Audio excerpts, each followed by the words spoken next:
ओम नमः शिवाय। शाम चाहे कुछ भी कर ले, इस बार उसे उसकी तपस्या का वरदान नहीं मिलेगा। किंतु यदि वो निरंतर आपकी कठोर तपस्या करे तब भी? हाँ देवी, मैं आपको वचन देता हूं कि शाम इस बार चाहे कितना भी कठोर तप क्यों ना कर ले, मैं उसे उसका मनवांछित फल नहीं दूंगा। ठीक है महादेव, मैं तो आश्वस्त हो गई, किंतु शुक्राचार्य को रोकने की कोई युक्ति नहीं सूझ रही है मुझे। युक्ति भी सूझ जाएगी।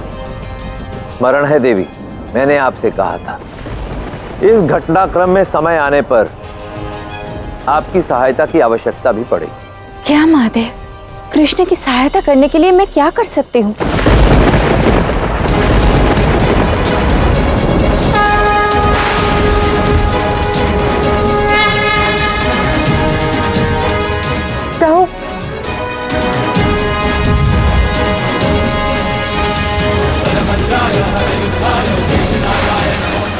मेरे लिए सुअवसर है कि मैं शेषनाग की शक्ति को अपनी शक्ति से कुचल दूं। मुझे महादेव का आशीर्वाद प्राप्त है बलराम।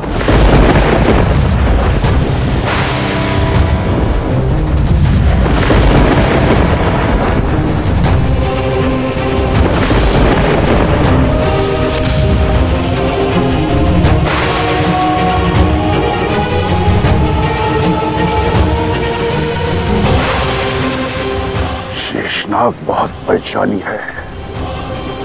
यदि मुझे ये युद्ध जीतना है तो मुझे बल के साथ साथ छल का भी प्रयोग करना होगा। ओम नमो शिवाय।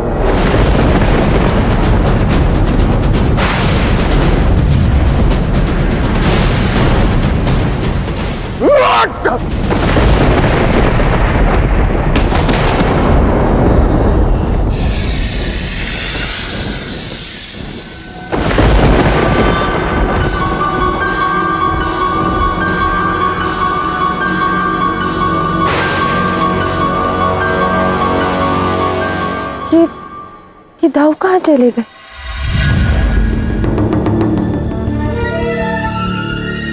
अच्छा, तो शुक्राचार्य ने छल से मुझे यहाँ पाताल लोक में भेज दिया है और ये दैत्य मेरा मार्ग अवरुद्ध करेंगे।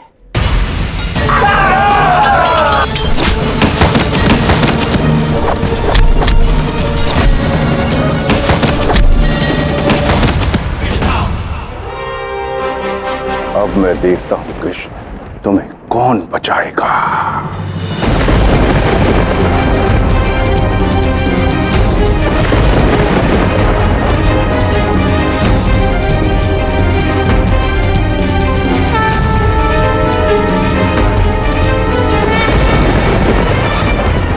कृष्ण ने एक और चक्र जागृत कर लिया। बस अब कुछ क्षणों, 4 ही चक्र शेष। अब कृष्ण की तपस्या पूर्ण नहीं होगी। कृष्ण की तपस्या अवश्य पूर्ण होगी, ये मेरी प्रतिज्ञा है और वो पूर्ण होकर ही रहेगी।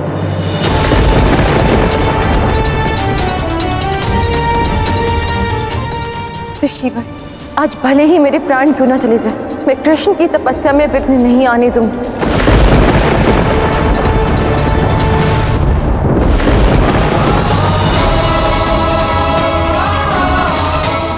शुक्राचार्य, ये अनर्थ मत कर। राधा की शक्ति का अनुमान लगाना तुम्हारे लिए कठिन है। शुक्राचार्य पीछे नहीं हटेगा, क्योंकि अपना प्रतिशोध लेने का ये उसके पास अंतिम अवसर है। नहीं महादेव, शुक्राचार्य को पीछे हटना ही होगा, नहीं तो असुर राज की दुर्गति निश्चित है। शुक्राचार्य अत्यधिक क्रोधित है और क्रोध व्यक्ति का विवेक हर लेता है। ये मेरी अंतिम चेतावनी है राधा, मेरे मार्ग से हट जाओ। मार्ग में तो आप खड़े हैं, कृष्ण की आध्यात्मिक यात्रा में संकट बनकर।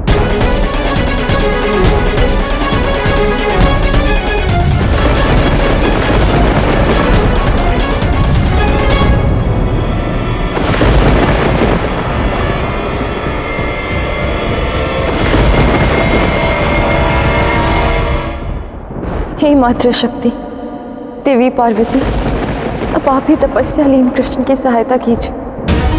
देखिए महादेव, राधा मुझे पुकार रही है। हाँ देवी, ये वही समय है जब राधा कृष्ण के प्रेम की रक्षा करने के लिए आपको स्वयं धरती पर जाना होगा।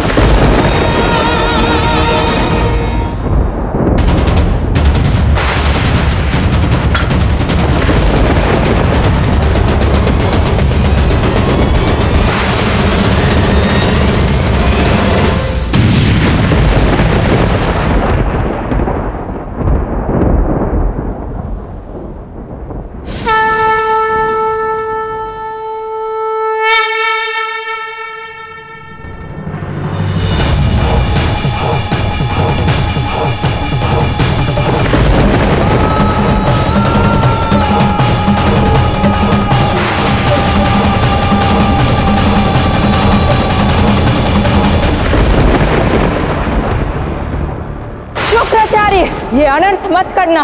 राधा पर अस्त्र उठाने से पूर्व तुम्हें मेरा सामना करना होगा। देवी, आज मेरे और कृष्ण के मध्य जो भी आएगा वो जीवित नहीं बचेगा। यदि आप राधा की रक्षा करना चाहती हैं तो समझाइए उसे कि वो मेरे और कृष्ण के मध्य से हट जाए। राधा पर किया गया प्रत्येक वार प्रेम पर किया गया प्रहार है, और मैं पार्वती राधा और कृष्ण के प्रेम की रक्षा के लिए यहाँ प्रकट हुई। देवी, आज का दिन असुरों की विजय का दिन है। आज देव सत्ता का अंत करूंगा मैं। ऋषिवर, ये देवी पार्वती, इनके समक्ष तीनों लोगों के असुर पराजित हुए हैं। ये शक्ति की आदि शक्ति, प्रतिशोध की अग्नि में आपका विवेक जलकर भस्म हो चुका है। राधा, अब ये अग्नि तभी शांत होगी जब कृष्ण की बलि चढ़ेगी।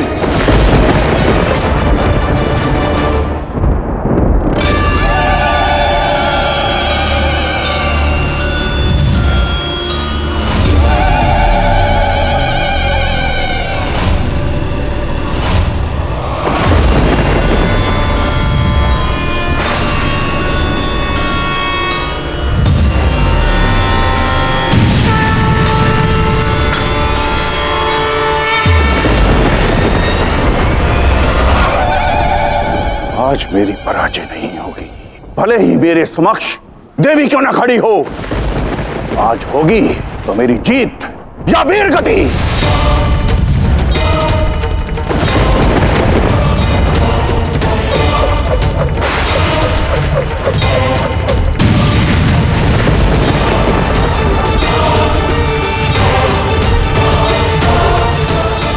अब मुझे समझ में आया कृष्ण कि तुमने मुझे अपनी रक्षा के लिए क्यों चुना। आज साक्षात देवी पार्वती की कृपा हुई है हम पर, और शुक्राचार्य तो प्रतिशोध की अग्नि में इतना विकराल रूप धारण कर चुके हैं कि केवल देवी पार्वती ही उनका कोई उपाय कर सकती।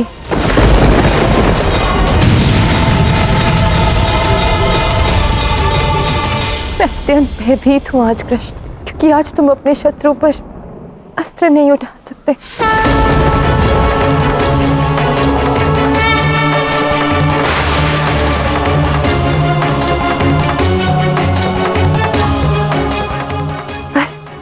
कुछ क्षणों में कृष्ण का तप पूर्ण हो जाएगा। माता पार्वती अकस्मात कहां से प्रकट हो गई?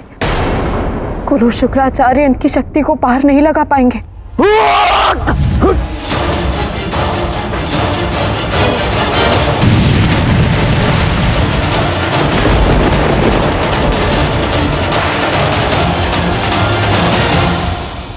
ओम नमः शिवाय। कैसी उथल पुथल मची है ब्रह्मांड में, ये कैसी विचित्र हलचल है।